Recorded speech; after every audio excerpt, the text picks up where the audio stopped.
当空姐发飞机餐时，女士们、先生们，我们将为您提供餐食。终于放饭了。今天为您准备了猪肉饭、鱼肉饭，欢迎您的选用。需要用餐的旅客，请您将小桌板放下，谢谢。空姐要走过来了，好尴尬，突然眼睛不知道该看哪儿了。他不饿的吗？你好，马上到我了，我待会儿就说我要吃猪肉饭。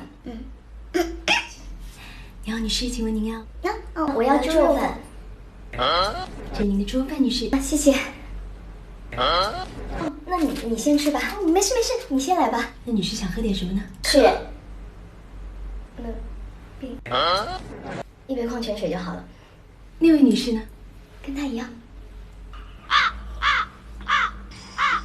空姐后采。你好，其实我也觉得很奇怪，每次我在发放飞机餐的时候，明明看到大家都纷纷的醒来，应该是一个很饿的状态，但是我走到他们身边的时候，他们都会态度很拽，然后对餐食会开始突然谦让起来，可能他们真的就不饿吧。